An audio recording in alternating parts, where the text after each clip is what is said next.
Beneath the soil of 1,000 farms lies a root that has quietly fed more people, in more places, than almost any plant on earth. The sweet potato does not announce itself. It does not tower like maize or ripple like wheat across the open plain.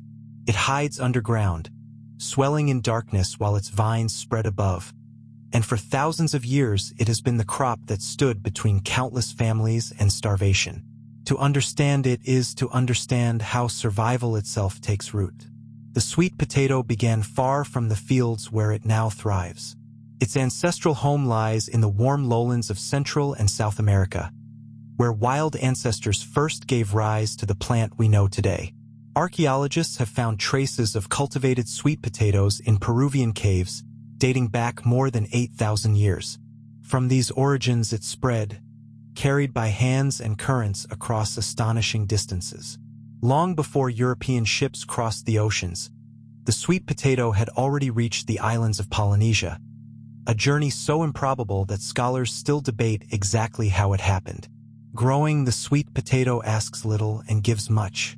Unlike many staple crops, it is not planted from seed but from cuttings, short lengths of vine called slips, pressed gently into mounded soil. Within days the slips take hold, sending roots downward and leaves upward toward the sun. The plant favors warmth and tolerates poor ground that would defeat grain. Where the soil is thin and the rains uncertain, the sweet potato endures. It needs no plow team, no vast machinery, only a patch of earth, a warm season, and patience. Across roughly 4 to 5 months the buried roots thicken, storing the energy the leaves have gathered from the light. Harvest is a careful art. Dig too soon and the roots are slender and pale. Dig too late and they may crack or rot in the damp.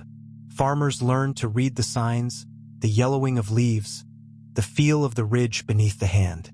When the moment comes, the vines are cut away and the soil is lifted, often by nothing more than a fork or the bare fingers, revealing the harvest clustered like hidden treasure. The roots are gathered, cured in warmth and humidity to toughen their skins, and stored against the lean months ahead. It is this quality, the ability to keep, that made the sweet potato a guardian against hunger. In human history, the sweet potato earned its name as the famine crop, the plant that arrived when others failed. When typhoons flattened the rice paddies of southern China, the sweet potato survived in the ruined fields and fed villages that would otherwise have perished. Introduced there in the 16th century, it spread with such force that historians credit it with helping sustain a population that grew by the hundreds of millions. In Japan, in Korea, in the islands of the Pacific, the same story repeated. Wherever drought or storm or war stripped the land of its grain, the humble root remained, waiting beneath the surface. It asked for little and refused to die. The sweet potato traveled into Africa as well, where today it feeds tens of millions and where varieties rich in vitamin A now fight the quiet famine of malnutrition. Its leaves, often discarded elsewhere, are eaten as greens, wasting nothing. In the modern world, the sweet potato remains a giant in disguise. More than 100 million tons are harvested each year, grown across more than 100 countries. China alone produces the greater part of the global crop, but the plant thrives on every inhabited continent.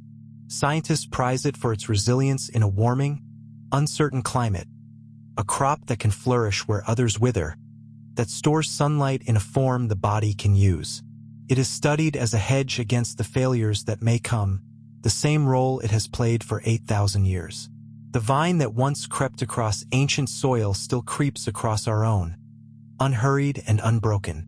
It is a reminder that the most important things are often the ones we do not see, the roots that hold firm while the world above is torn by wind and want. The sweet potato outgrew famine not by conquering the land, but by surviving it, again and again, season after season, feeding the patient and the hungry alike.